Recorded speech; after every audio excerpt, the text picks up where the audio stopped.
Red subscribe पे click करके please मेरा चैनल सब्सक्राइब कीजिए। सोमावती अमावस्या की कहानी।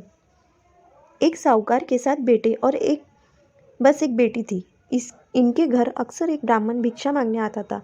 जब भी साहूकार की बेटी भिक्षा लेकर आता तो वह ब्राह्मण भिक्षा लेने से मना कर देता था और कहता था कि तुम्हारे भाग्य में सौभाग्य नहीं, वैधव्य लिखा है। यह सुनकर साहूकार की बेटी दुखी हो जाती। कई बार ऐसा ही होता रहा तो एक दिन साहूकार की बेटी ने अपनी माँ को सारी बात बता दी। कैसे एक ब्राह्मण भिक्षा मांगने आता और उससे भिक्षा लेने से मना कर देता है। साहूकार की पत्नी ने अपनी बेटी से कहा कि अगली बार जब वह भिक्षुक आए तो मुझे बताना। एक दिन वह भिक्षुक द्वार पर आया। उस समय साहूकार की पत्नी दरवाजे से पीछे छुपकर सब बातें सुनने लगी। वही हुआ जैसा हमेशा होता रहा था। भिक्षुक ने भिक्षा लेने से मना कर दिया और कहा कि तुम्हारे भाग्य में सुहाग नहीं, विधवा होना लिखा है। इस बात को सुनकर साहूकार की पत्नी दरवाजे के ओट से बाहर आकर भिक्षुक से कहने लगी कि एक तो हम भिक्षा दे रहे हैं, ऊपर से आप हमें अशुभ बात कह रहे हैं। ब्राह्मण ने कहा कि मैं जो कह रहा हूँ वह सच है। आपकी बेटी के भाग्य में ऐसा ही लिखा है। जब विवाह के समय आपकी बेटी फेरे ले रही होंगी, उसी समय सांप आकर उसके पति को काट लेगा और यह विधवा हो जाएंगी। ब्राह्मण की बातें सुनकर साहूकार की पत्नी दुखी हुई, लेकिन फिर ब्राह्मण से बोली कि अगर आपको यह पता है कि यह विधवा होंगी तो आपको यह भी पता हो सकता है कि इसके सुहाग की रक्षा कैसे होंगी। साहूकार की पत्नी के ऐसा पूछने पर ब्राह्मण ने कहा कि यहाँ से काफ़ी दूर एक गांव है जहाँ पर एक सोना धोबिन रहती है। वह हर सोमवती अमावस्या को व्रत रखती है। इससे उसका सुहाग अटल है। अगर वह आकर अपना सुहाग आपकी बेटी को देंगी तो इसका वैधव्य टल सकता है। ब्राह्मण की बात सुनकर साहूकार की पत्नी ने ब्राह्मण का धन्यवाद किया और वह सोना धोबिन की तलाश में निकल गई। एक दिन वह बहुत धूप की वजह से एक पीपल की छाया में बैठकर सुस्ता रही थी। तभी उसने देखा कि एक सांप आया और उस पीपल के पेड़ पर गरुड़ के बच्चों को खाने के लिए पेड़ पर चढ़ने लगा। साहूकार की पत्नी ने उस सांप को मार दिया और गरुड़ के बच्चों की रक्षा की। इतने में गरुड़ भी वहां आ गया और देखा कि आसपास खून फैला है। गरुड़ को लगा कि साहूकार की पत्नी ने उसके बच्चों को नुकसान पहुंचाया है, इसलिए गरुड़ ने उस पर हमला कर दिया। लेकिन साहूकार की पत्नी ने उसे रोका और बताया कि उसने तो उसके बच्चों की रक्षा की है। गरुड़ ने जब इस सच को जाना तो उसने कहा कि तुमने मेरे बच्चों की रक्षा की, इसलिए बताओ कि मैं कैसे तुम्हारी मदद कर सकता हूँ। साहूकारनी ने तब गरुड़ को बताया कि वह सोना धोबिन की तलाश में निकली है।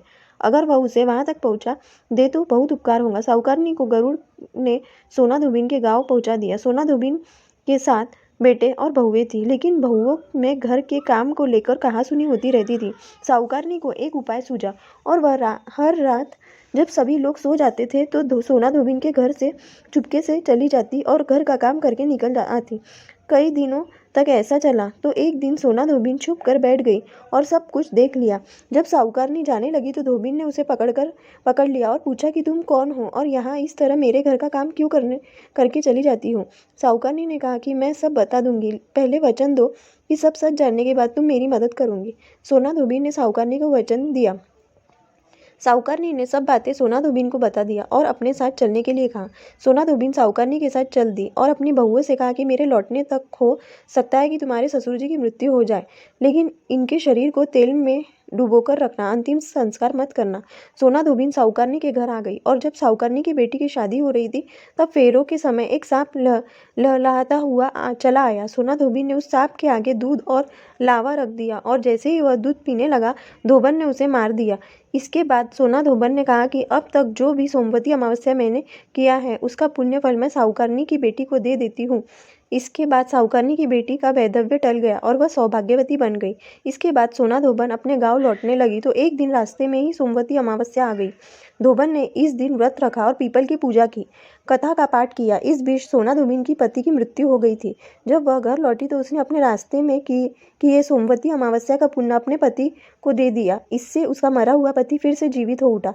लोगों ने जब सोना धोबिन से पूछा कि तुमने अपने मरे हुए पति को कैसे जीवित कर दिया तो उसने बताया कि उसने सोमवती अमावस्या के व्रत के प्रभाव से अपने पति को जीवित किया है।